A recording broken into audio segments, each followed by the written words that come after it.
माँ बाप थे बीमार, पानी तक नहीं पूछा, खिलाकर खीर पूरी श्राद्ध में तर्पण से क्या होगा। देखिए, कुछ वर्षों पूर्व जब मेरी काव्य यात्रा की शुरुआत हुई तो शायद पता नहीं आपको याद है कि नहीं, लेकिन मैं इस धरती को कभी नहीं भूल सकता, क्योंकि आपने वो आशीर्वाद और वो स्नेह मुझे दिया कि मुझे पूरे देश के अंदर जाने का अवसर मिला।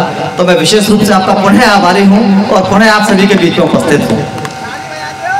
आदरणीय दादा, धन्यवाद भाई, धन्यवाद। देखिए, मैं वो तूफान का पानी नहीं बनूंगा कि जो एकदम से आए और बह जाए। मैं वो बारिश की बूंदा बनने की कोशिश करूंगा जो धीरे धीरे आपके हृदय तक पहुंचे। मैं 4 पंक्तियां से निवेदित करता हूं। आदरणीय दादा संस्कार और संस्कृति की बात करके गए। कवियों को क्यों संस्कार की बात आज करनी पड़ती है? आदरणीय हमारे बुजुर्ग लोग यहाँ पर बैठे हुए हैं और बहुत ही महनीय लोग यहाँ पर उपस्थित हैं, अपने अपने क्षेत्रों के आप महारथी हैं और कविता के रसज्ञ हैं। तब 4 पंक्तियां कहता हूँ कि कवि को क्यों कविताएं करनी पड़ती है। आदरणीय ओमपाल लेटर जी को, आदरणीय राज जी को, आदरणीय गया प्रसाद जी को क्यों ये सब बातें करनी पड़ती है। हमारे मोहित भाई ने सब बातें क्यों की? कहीं कुछ कमी तो हुई है, कहीं कुछ कमी हुई है। पहले ऐसा होता था, जब परिवार में कोई परेशानी होती थी तो घर के बुजुर्ग होते थे, वो फैसला कराते थे और वो सर्वमान्य होता था। लेकिन आजकल पारिवारिक मसले न्यायालयों में जाके सुलझाए जाते हैं। तब 4 पंक्तियों से आपको जोड़ता हूं कि क्या कमी हुई है कि बिखरे रिश्तों को जोड़े वो अक्ष नहीं मिलता। इसकी वो थोड़ी सी कम कर दो भैया, थोड़ी को कम करो, थोड़ी कि बिखरे रिश्तों को जोड़े वो अक्ष नहीं मिलता, सच को धारण करने वाला पक्ष नहीं मिलता। और रास आ गए हैं हमको कैक्टस गमलों में, तुलसी का बिरवा पीपल का वृक्ष नहीं। रास आ गए हैं हमको अब कैक्टस गमलों में, तुलसी का बिरवा पीपल का वृक्ष नहीं मिलता। और आदरणीय दादा, लोग कह देते हैं कि कविता होती है कल्पना प्लस विचारों का तालमेल कविता। अरे मैं कहता हूं कविता ऐसे नहीं होती, कविता वेदना से होती है, कविता परिस्थिति से पैदा होती है। एक वृद्धाश्रम में मुझे जाने का अवसर मिला। अभी श्राद्ध पक्ष चल रहा है, हम अपने पितरों को भोग लगा रहे हैं, लेकिन दादा मेरा मानना है कि जो जीते जी माता पिता की सेवा नहीं करता उसे श्राद्ध करने का कोई अधिकार नहीं। मैं 4 पंक्तियां निवेदित करता हूं कि सही सूरत न दिखलाए तो उस दर्पण से क्या होगा। सही सूरत में दिखलाए तो उस दर्पण से क्या होगा। न हो सद्भाव पुष्पों में उन्हें अर्पण से क्या होगा। कभी माँ बाप थे बीमार, पानी तक नहीं पूछा, खिलाकर खीर पूरी श्राद्ध में तर्पण से क्या होगा। खिलाकर खीर पूरी श्राद्ध में तर्पण से क्या होगा। अरे मैं एक वृद्धाश्रम में गया, वहां पर कविता पाठ करने का अवसर मिला। आप विश्वास मानिए, मोहित भी उस कार्यक्रम में थे। हमारे कार्यक्रम के पश्चात कुछ बुजुर्ग लोग इकट्ठे होकर आए और हम लोगों से बोले कि आप तो कवि हैं, आपकी बात सब सुनते हैं, आप हमारे बच्चों को जाके समझाइए कि हमें घर ले जाएं। तब बड़ी पीड़ा होती है और युवा पीढ़ी मेरे बीच में उपस्थित है, मैं भी युवा हूं। 4 पंक्तियां कहता हूं, कड़वी 4 पंक्तियां कहने की कोशिश करता हूं कि जग जाने से स्वप्न जो टूटे तो सोना ज्यादा अच्छा है। कि जग जाने से स्वप्न जो टूटे तो सोना ज्यादा अच्छा है। दिल जब भी भारी हो जाए तो रोना ज्यादा अच्छा है। और जिनके करके माता पिता की आंखों में आंसू आ जाए, ऐसे बच्चों के होने से ना होना ज्यादा अच्छा है। ऐसे बच्चों के होने से ना होना ज्यादा अच्छा है। अरे भाई वाह वाह वाह वाह, क्या कर रहे हैं। बहुत बहुत धन्यवाद। मैं चाहता हूं कि यहाँ से भी मुझे तालियां मिले। मेरे गणमान्य लोग यहाँ पर उपस्थित हैं, आप सभी लोग बहुत सुदृढ़ होता है। देखिए, ऐसा नहीं है कि कवि केवल समस्या बताएगा। आदरणीय दादा, मैंने समाधान बताने की भी कोशिश की है 4 पंक्तियों में, कि ऐसा समाधान जो आप अपने हृदय में संजो के ले जाइएगा। और याद रखिए, कवि महोदय ने कोई समाधान बताया था कि आप स्वर्ग के सभी फलों को इसी धरा पर चख लेंगे। समाधान बता रहा हूं सारी समस्याओं का, कि आप स्वर्ग के सभी फलों को इसी धरा पर चख लेंगे। आपके आचरणों के बादल कड़ी धूप को ढक लेंगे और अपने बूढ़े माता पिता को जो हृदय में रख पाए, आपके बच्चे स्वयं आपको सर आंखों पर रखेंगे। अपने बूढ़े माता पिता को, अपने बूढ़े माता पिता को जो हृदय में रख पाए, आपके बच्चे स्वयं आपको सर आंखों पर रख लेंगे। देखिए, हमारी बड़ी जिम्मेदारी है पेरेंटिंग, यानी कि जो माता पिता वाला दायित्व होता है। आज सभी माता पिता बनने वाले हैं, ये दायित्व तो बड़ा कठिन होता है, सरल नहीं होता। लोग कहते हैं कि बच्चे आजकल पैदा होते ही मोबाइल चलाना सीख जाते हैं। अरे साहब, उन्हें ये ट्रेनिंग गर्भावस्था में ली है। भाई हमारे शास्त्रों में आता है कि गर्भावस्था में ज्ञान मिल जाता है। आज माँ की बहुत बड़ी भूमिका है। एक कहानी मुझे याद आती है, एक बार एक चोर को फांसी की सजा सुनाई गई। उस चोर ने कहा कि मैं अपनी माँ से मिलना चाहता हूँ। तो जब उसकी माँ को बुलाया गया तो उसने अपने माँ के कान को काट लिया। तो न्यायाधीश बड़े नाराज हुए। वो बोले कि तूने क्या दृष्टता की, तूने अपनी माँ, बहुत बहुत धन्यवाद, तूने अपनी माँ के कान को काट लिया। तो चोर कहता है, अरे महाराज, अगर इसने सही समय पर मुझे रोका होता, जब मैंने पहली चोरी की, अगर मेरी माँ ने मुझे रोका होता तो आज मुझे फांसी की सजा नहीं मिलती। तब 4 पंक्तियां कड़वी कहता हूं कि मीठे फल देने वाले बीजों को बोना पड़ता है। मीठे फल देने वाले बीजों को बोना पड़ता है और लोहे को सोना करने पारसा होना पड़ता है। और संस्कारों को देने में माता जब भी सो जाती है, चक्रव्यूह की चालों में बेटे को खोना पड़ता है। संस्कारों को देने में माता जब भी सो जाती है, चक्रव्यूह की चालों में बेटे को खोना पड़ता है। और मैं काव्य पाठ चुनिंदा आपके बीच में करूंगा, संक्षिप्त में मुझे बात रखनी है। आदरणीय राजेश यादव जी ने बहुत अच्छी बात कही, सनातन के ऊपर कोई उंगली उठाएगा, लेकिन बड़ी विडंबना हो गई है। आज लोग धर्म का अध्ययन नहीं करते, उन्हें पता ही नहीं है सनातन क्या है, उन्हें यही नहीं पता हिंदू धर्म क्या है। अरे हिंदू ही हिंदू को नहीं जानता। हमारे मित्र ने हमसे बोला कि रामायण में एक बात बड़ी गलत हुई, बाली को प्रभु श्री राम ने छुप के मारा, गलत किया। मैंने उनसे बोला, तुमने रामायण पढ़ी है? रामायण में बाली ने खुद पूछा है कि धर्म हेतु अवतरे गुसाई, मारा मोह व्याध के नाई, मैं बैरी सुग्रीव प्यारा, अवगुण कवन नाथ में मारा। तब प्रभु श्री राम ने जवाब दे दिया है उसमें कि अनुज वधु मगनी सुत नारी, सुन सठ कन्या समय एचारी, इन्हें कुदृष्टि ब्लो कही जोए, ताहे वधे कछु पाप न हुए। आपको पता होना चाहिए कि आखिर हिंदू धर्म क्या है। और ऐसे में कोई राजनीतिक व्यक्ति ये बयान देता है कि रामायण में गलत लिखा है, तुलसीदास गलत लिख गए। अरे मैं कहता हूं, तुलसीदास तो कहते हैं कि तुलसी जिनके मुखन दे धोके हूं निकसत राम, ताके पग की पग तरी मेरे तन को चाम।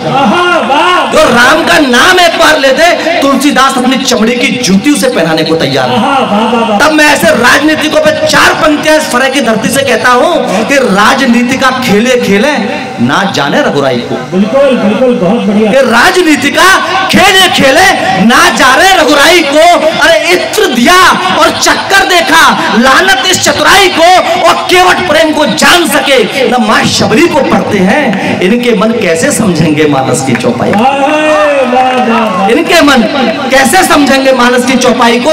और यहां से वहां तक युवा पीढ़ी मेरे बीच में बैठी हुई है।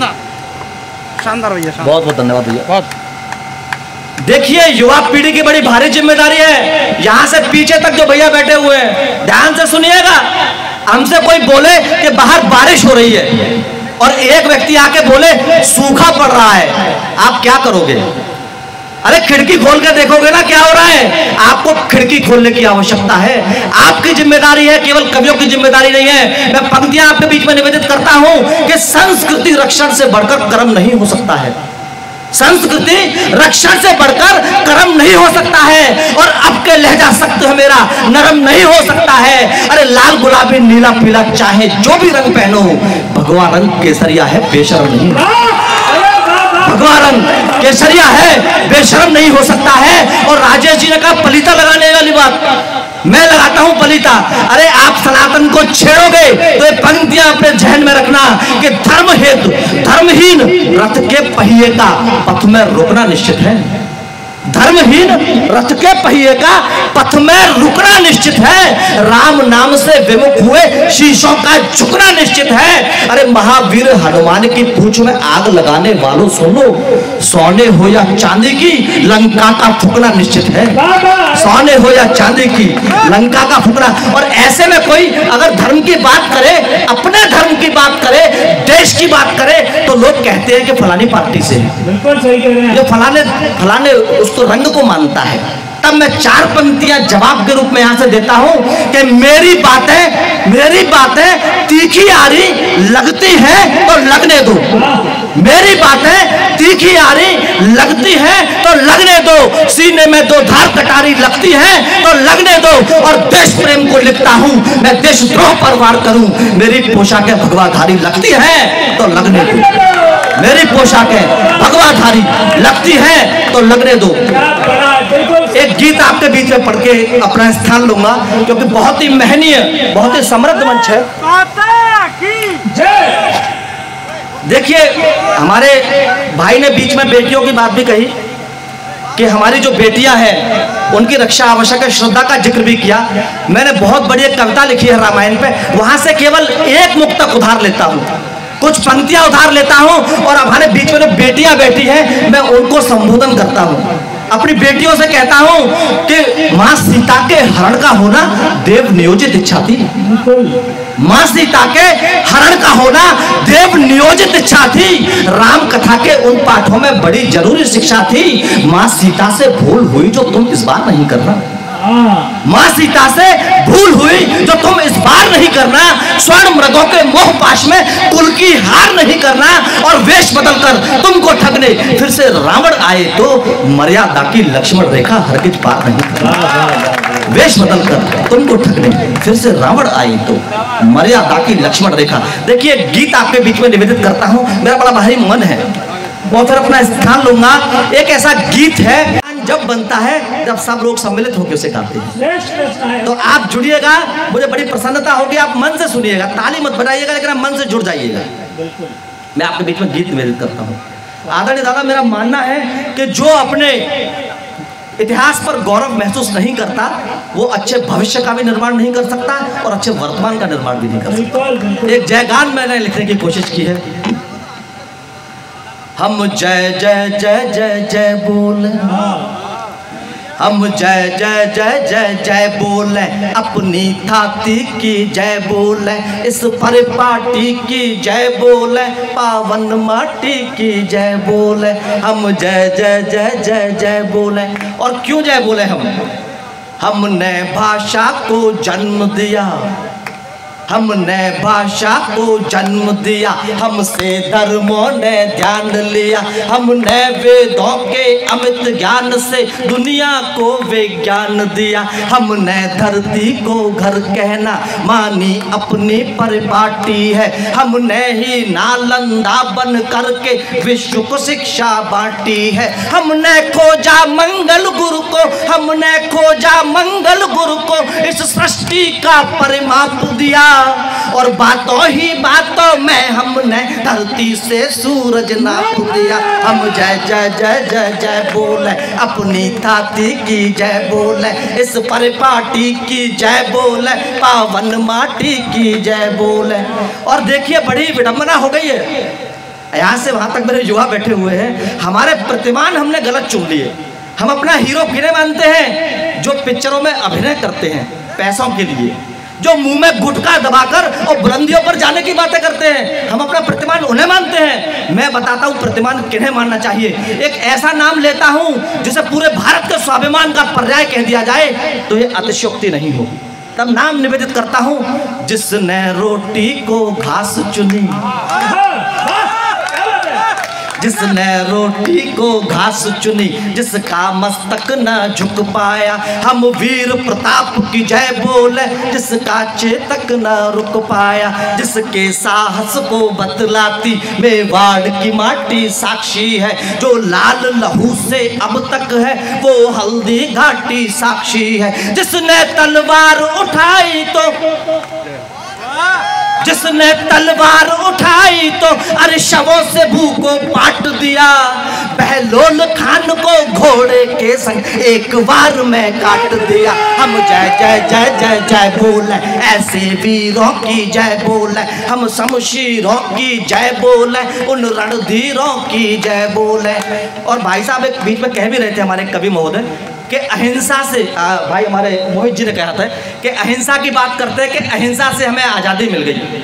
अरे भाई ये पूरा सत्य नहीं है। मैं हमेशा कहता हूं कि एक गाल पे थप्पड़ खाकर दूजा गाल जो करते हम, आज भी गोरों के हुक्कों को मजबूरी में तब पंक्तियां निवेदित करता हूं, कैसे कैसे बलिदान हुए हैं। एक नाम आपके बीच में लेता हूं जो उस समय सबसे धनाढ्य परिवार में पैदा हुआ, उस समय के सबसे बड़े प्रशासनिक पद पर उसका चयन हुआ, लेकिन उसने सब ठुकरा दिया और भारत माता की आह सुनी। तब नाम आपके बीच में निवेदित करता हूं।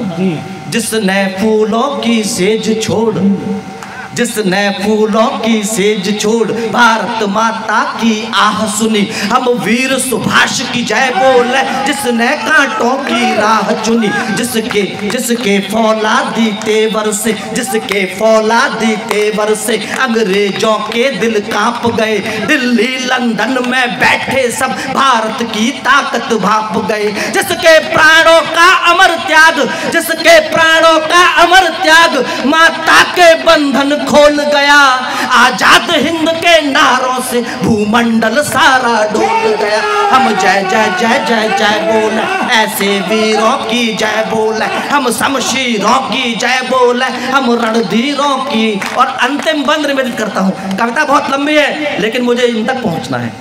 मैं अंतिम बंद निवेदित करता हूं और एक ऐसा नाम लेता हूं, एक गौरव का क्षण आपके बीच में छोड़ के जाऊंगा। एक ऐसा व्यक्ति जिसने 21 वर्ष तक एक प्रण को अपने हृदय में रखा और एक दानव का नाश किया। तब पंक्तियां आपके बीच में निवेदित करता हूं।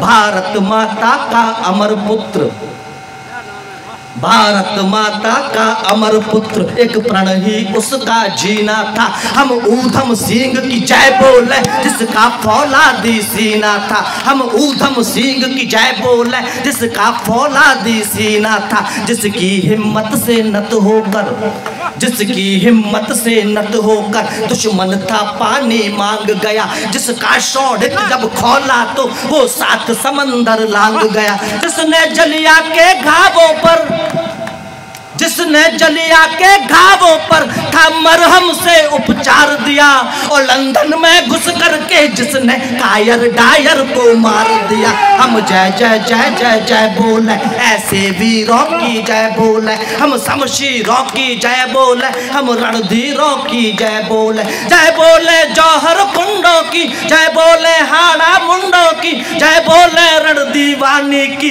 जय बोले झांसी रानी की, जय बोले मात अहिल्या की, जय बोले सीता मैया की, जय बोले अमर तिरंगा की, जय बोले अविरल गंगा की। हम जय जय जय जय एक साथ बोलेंगे, भारत माता की, भारत माता की। बहुत बहुत धन्यवाद।